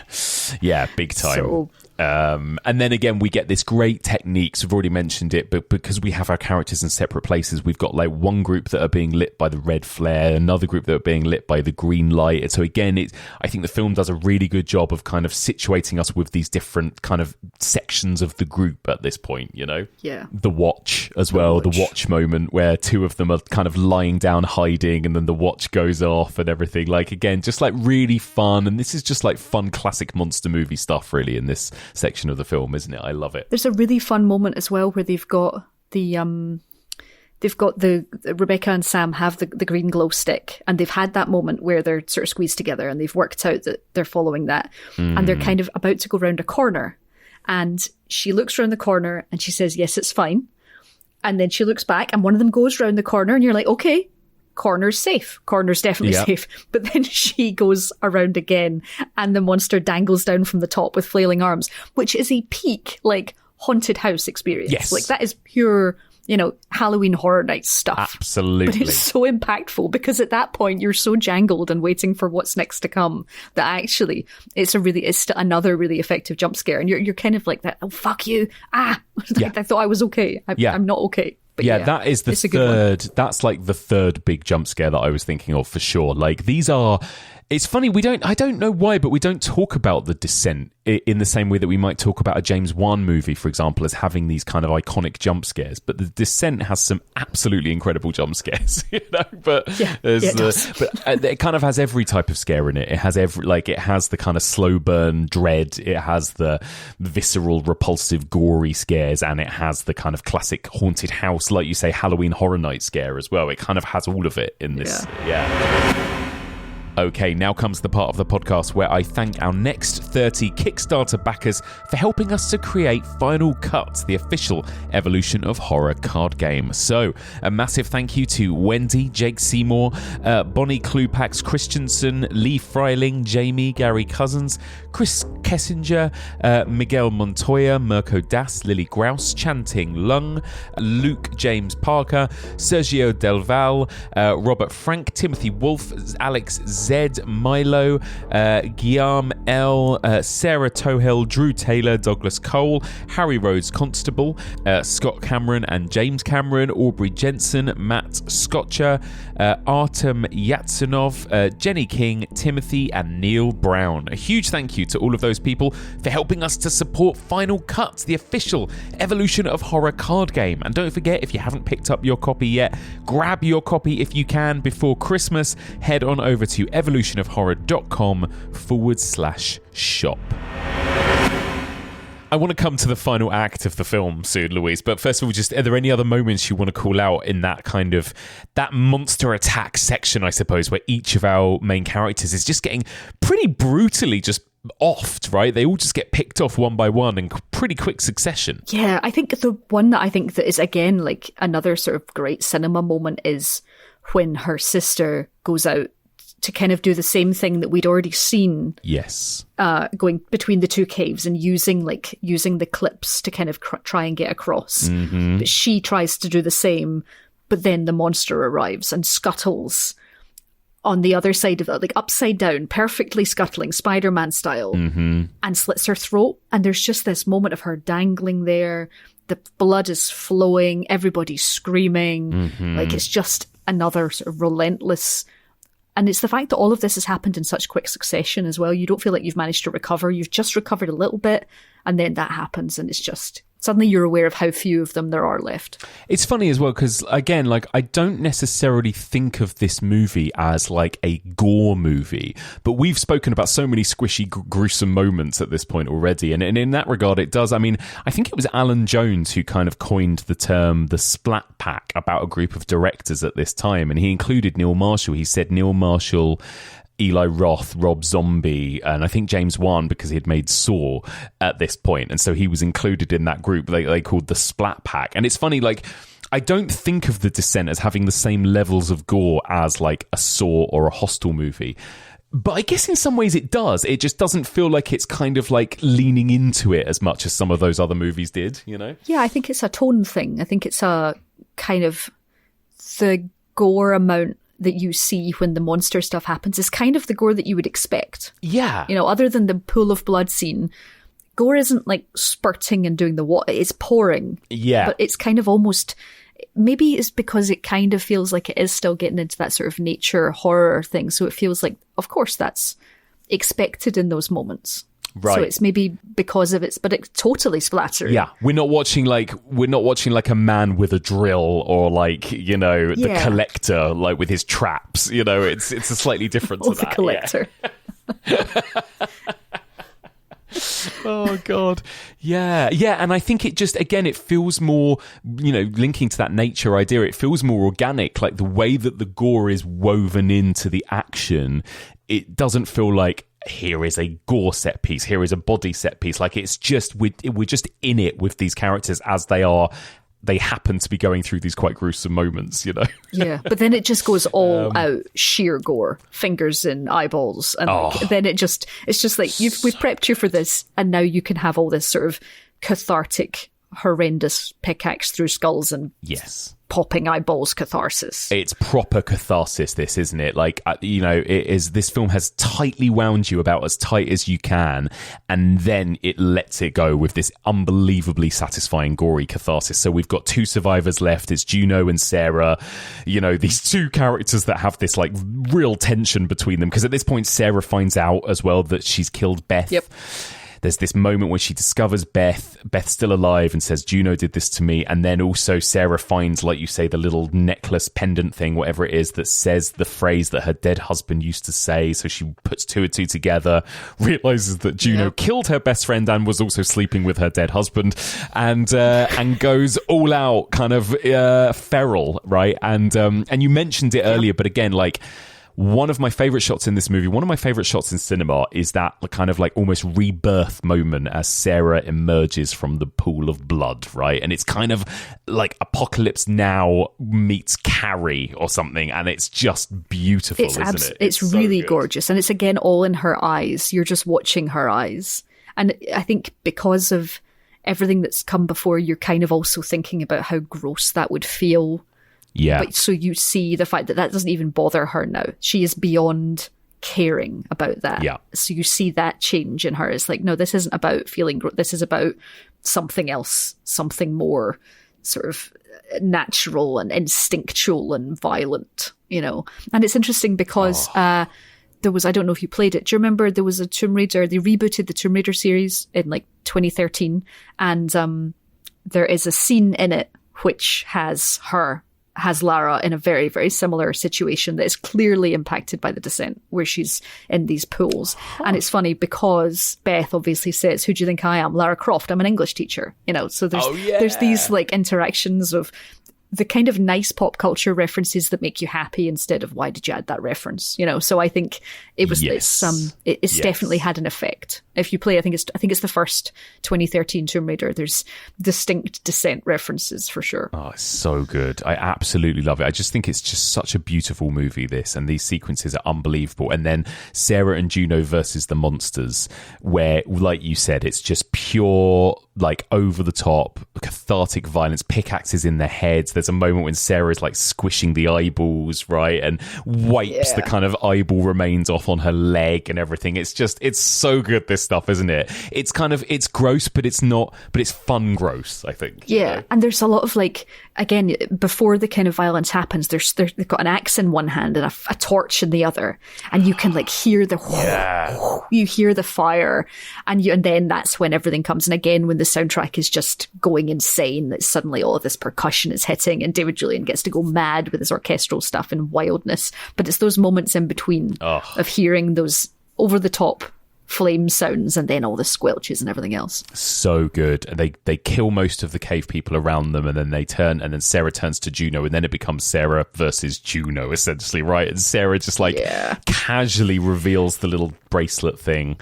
And then, the drop, and then swings a pickaxe into Juno. And I love that she doesn't kill her. She just swings a pickaxe into Juno's leg to basically just ground her, and then feed her to the cave people, basically to the crawlers that we see. Like, we see hundreds of them kind of descending down towards Juno at that point, don't we? Yeah. And it is brutal, but again, kind of, I mean, I don't know if Juno necessarily deserved that, but again, it's kind of satisfying to watch. It's quite satisfying. Yeah, it's kind of we were joking about it being like one of the sort of horror good for her moments. Yeah. Good. Yeah, exactly. I love it. And then, oh my God, the final sequence, the coda, which again, something about it reminds me a bit of the Texas Chainsaw Massacre, where Sarah finds herself on her own. She's running from the crawlers. She then drops down a hole, so she's going deeper down. But then when she falls and lands, there's this sudden emergence of what looks like daylight on her face, right? And she opens her eyes and she crawls up this slope. And again, the imagery is just beautiful. She crawls up this slope towards this opening. And again, there's something very kind of rebirth about it, isn't there? But as she just bursts out of the ground, oh my God, and we get that first bit of daylight that we've seen in an hour. It is just, what a satisfying moment, isn't it, that moment?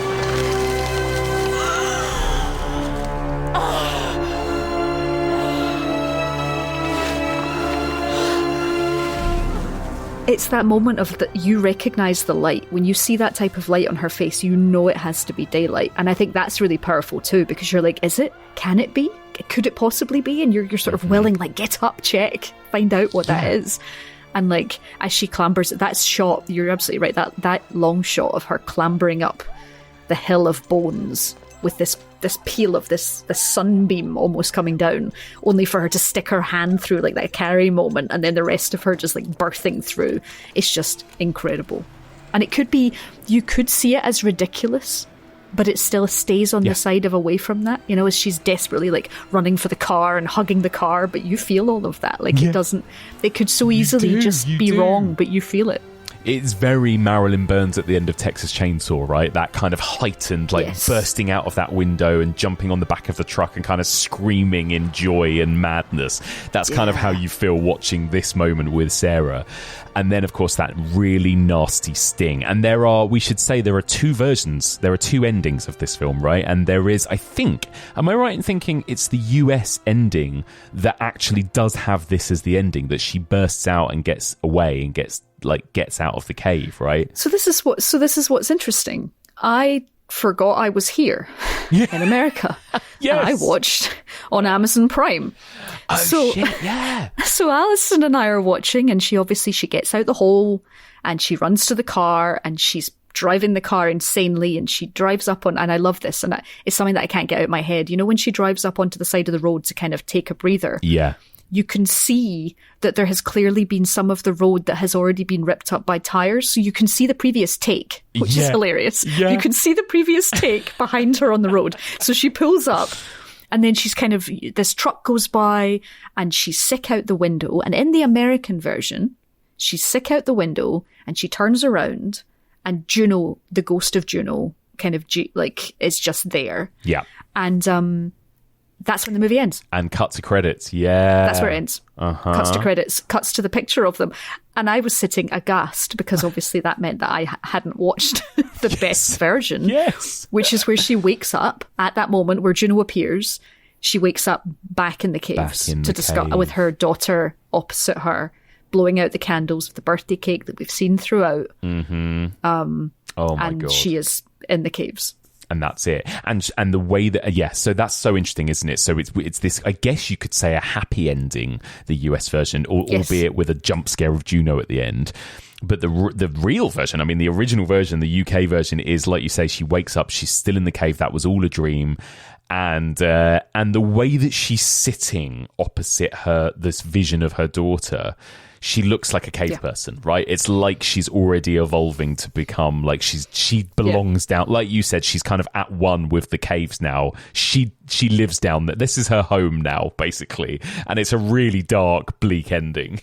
Yeah, it's really bleak. But what's interesting, and if you watch the documentary, is very cool, because I hadn't realised, you know, when I think a lot of the time we think with filmmaking now that things aren't really filmed as scenes. So what we see in that scene is she's opposite her daughter with the cake in between.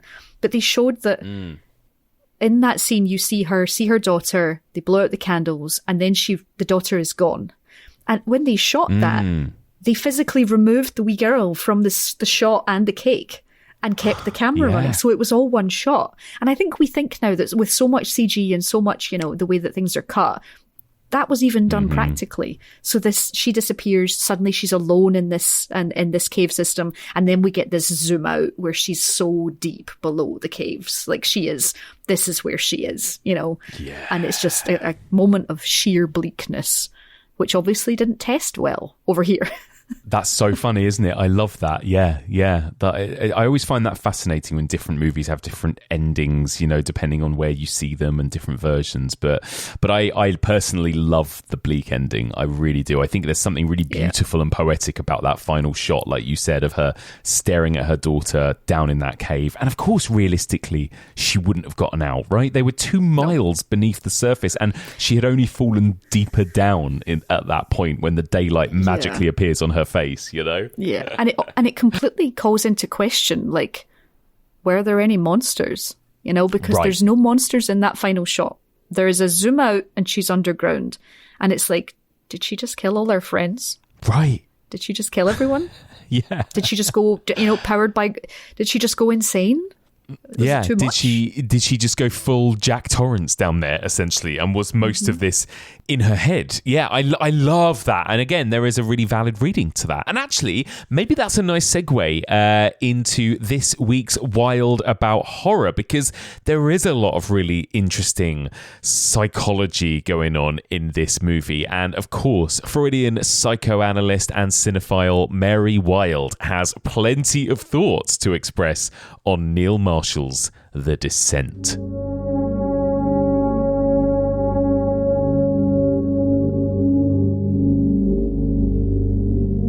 Hey Mike, Mary Wilde here, with some thoughts on The Descent, the British horror film written and directed by Neil Marshall. A year after losing her husband and daughter in a tragic car accident, Sarah joins a group of friends on a caving expedition in the Appalachian Mountains. The adventure takes a deadly turn when they become trapped in an uncharted cave system, only to discover they are not alone. Hunted by feral, monstrous cannibals known as crawlers, the group must navigate their way through the darkness, battling both the creatures and their own fractured relationships. The crawlers in The Descent are humanoid creatures, evolved to thrive in their underground cave environment over thousands of years. They are blind with heightened senses of hearing and smell and have developed expert climbing abilities perfectly suited to their pitch-dark world. The crawlers are savage nocturnal hunters who adapted to their habitat. Amid the chaos, Sarah uncovers a devastating betrayal when she finds a pendant belonging to her late husband Paul, confirming his affair with Juno, Sarah's closest friend and the group's leader. Sarah is overwhelmed with grief and rage. The revelation sets the stage for a fierce confrontation between the two women.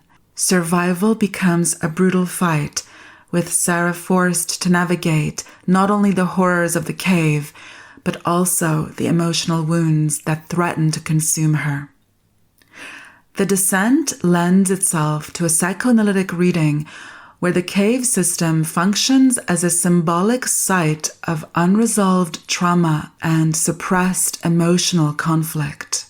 I see the film as structurally comparable to Freud's seminal work from 1914, Remembering, Repeating, and Working Through, illustrating the necessity of facing up to repressed unconscious material to work through psychic wounds.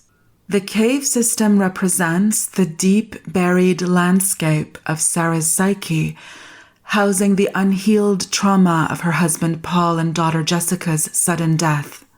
The claustrophobia of the cave mirrors Sarah's inner suffocation, where grief, guilt, and anger remain trapped and unresolved. Her descent into the cave becomes a metaphorical revisiting of the psychic site of emotional shock, a journey into the unconscious where these conflicts are hidden but not forgotten. Freud teaches that trauma tends to repeat itself through unconscious compulsion, drawing individuals back to sites of suffering until they can face and unload the pain. Sarah's return to an environment of loss and threat, the cave, echoes this repetition, forcing her to confront the buried grief she cannot articulate. The tight, enclosing spaces of the cave amplify the feeling of being trapped in a psychological wound, unable to find an escape until the trauma is properly worked through. Sarah experiences fragmented flashbacks of her daughter Jessica and the horrible accident. These memories resurface in the cave, where they can no longer be ignored.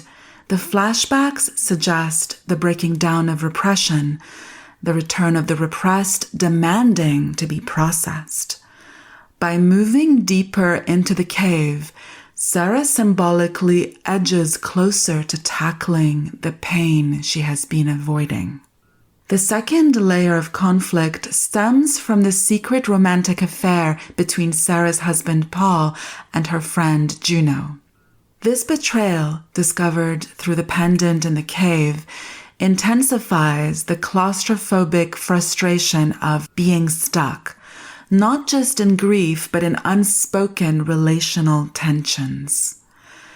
Psychoanalytically, the cave is also the scene of the crime, a psychic space where secrets have been buried, now excavated to torment Sarah. The crawlers can be seen as symbolic demons inhabiting the unconscious structure of the cave. They represent the latent guilt and unresolved emotions tied to Paul's affair with Juno, attacking and tormenting Sarah as she tries to escape.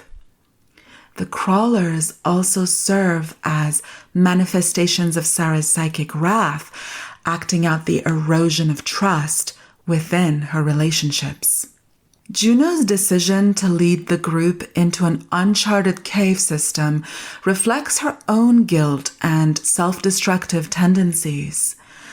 Juno leads the women into a physical representation of the emotional chaos she has caused in Sarah's life. Her betrayal becomes intertwined with the danger of the crawlers, and Sarah's altercation with Juno, culminating in her striking Juno with a pickaxe, serves as a symbolic act of releasing the buried anger and betrayal. Freud's concept of working through highlights the necessity of actively revisiting the trauma to integrate it into consciousness and move beyond debilitating repetition. In The Descent, the only way to escape the cave, both literally and psychologically, is to deal with its horrors head-on. Sarah's journey becomes a brutal process of psychic integration as she confronts the crawlers, her grief, and the betrayal. As Sarah faces each layer of the cave's horrors, she undergoes a psychological transformation. Her descent into the blood-filled pool and emergence covered in blood is an allegorical rebirth, a reclamation of her power through a meaningful encounter with her entrenched fears and traumas. By the film's conclusion, Sarah has processed her grief and betrayal, but the ambiguous ending suggests that the healing process is ongoing as trauma leaves scars that cannot be entirely erased. The cave can also be read as a womb, a place of darkness, struggle, and ultimately transformation. Sarah's journey through the cave, marked by symbolic death and rebirth, mirrors the Freudian idea that suffering is the path to healing. The cave demands that Sarah face her pain, just as Freud insists that working through requires repeatedly coming back to the site of trauma until it no longer holds power. The Descent illustrates Freud's principle that active trauma will remain lodged in the psyche until it is consciously addressed. The crawler's cannibalistic nature underscores the primordial aspect of the cave as a site of survival at all costs. Just as the crawlers feed on the flesh of the lost explorers, the secrets and lies between Juno and Sarah act as a corrosive force, threatening to consume their friendship from within. Juno's betrayal represents emotional predation, devouring the trust and intimacy that once united the group. The crawlers mirror the hidden truths festering in the darkness, tearing apart bonds just as brutally as they rip through flesh.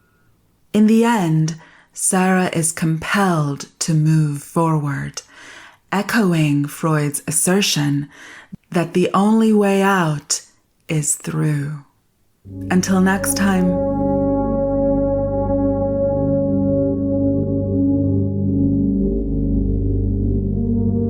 A big thank you to the wonderful Mary Wilde. And don't forget, if you want to hear more from Mary, you can subscribe to her Patreon. Just head on over to patreon.com/Mary Wilde.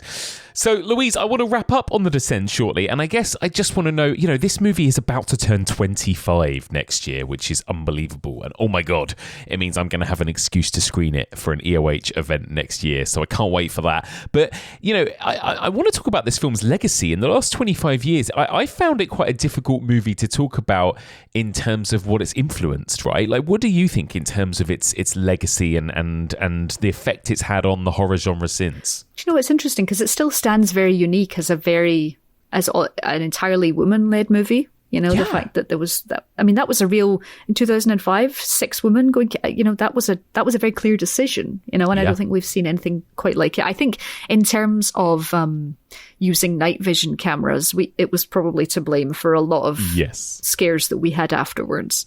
Yes. And the thing is, I do think movies like As Above, So Below, which I really love. Yes. Really maybe takes sort of some gentle inspiration from sort of its geographical location of the sort of Paris catacombs and how it works there and what's scary down there. And obviously that's fully found footage, but I do feel like there's a few nods and winks to what came before with something like that. But yeah, I feel like it does stand alone because I don't think there's anything that has managed to scare with its location long before it's scared with its final intent. Yeah. Agreed. And I think that in that way, it's a 1-2 punch. I agree. I think it's weird. It feels to me like it kind of stands alone. Again, the other movies that we've been mentioning that came out around it, the Saws and the Hostels and the Paranormal Activities and all the other things, you can see those movies being part of something bigger. We've talked about them so much, but this movie just kind of feels like it's just also there, as this like kind of weird, creepy outlier that has it's never been matched as well since. Never. And obviously there was a sequel too. What did you think of the sequel? I think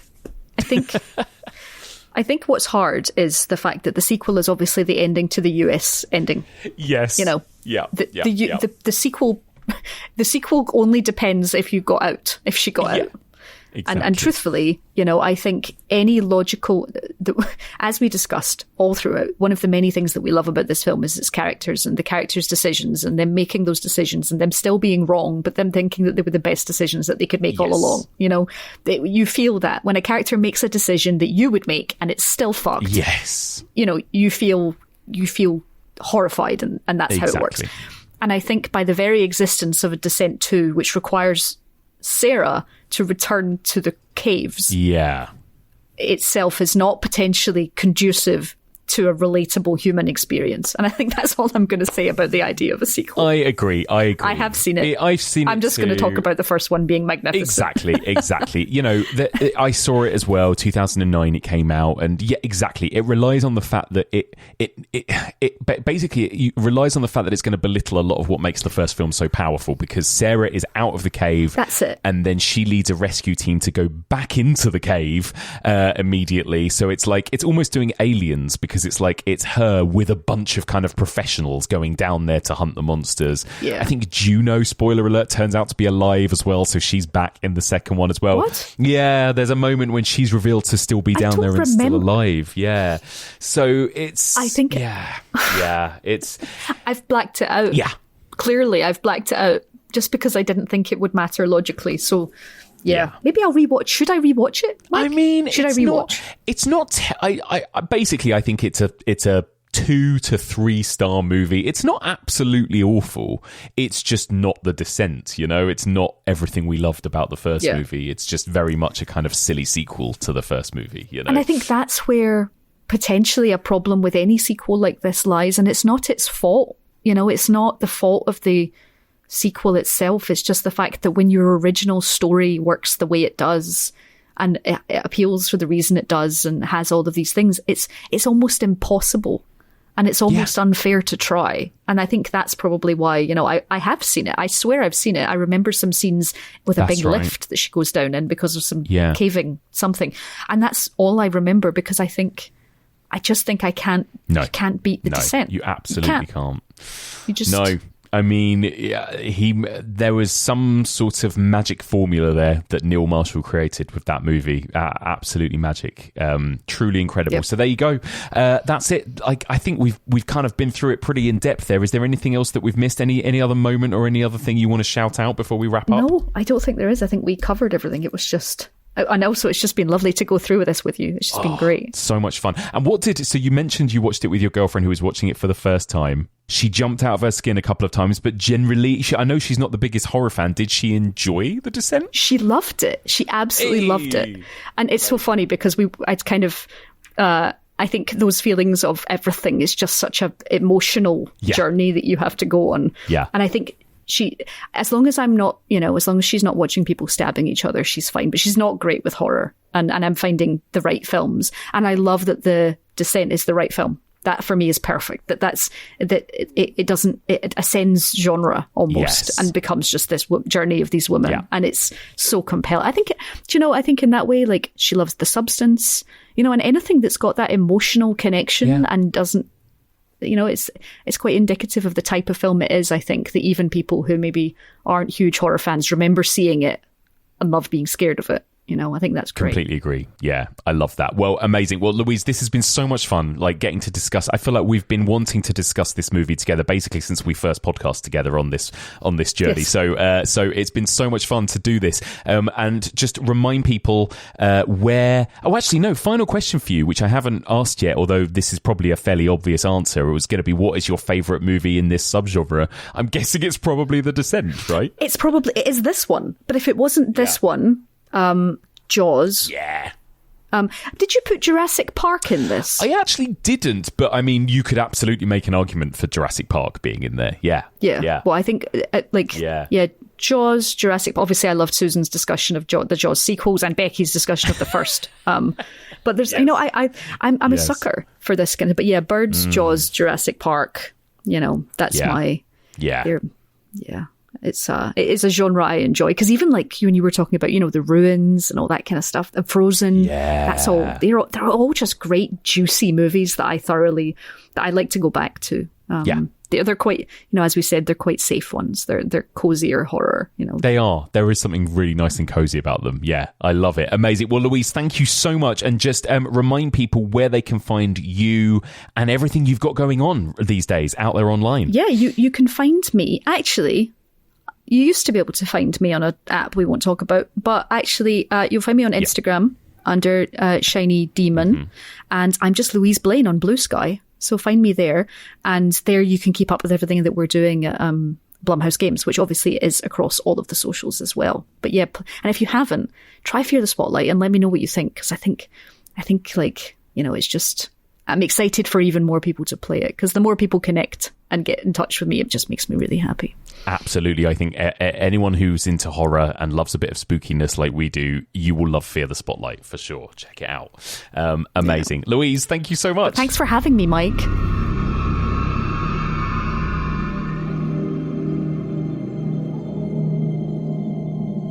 And that's it for this week. Thank you so much for listening. And one more time, a huge thank you to my brilliant guest, Louise Blain. What a joy to have Louise back on the podcast.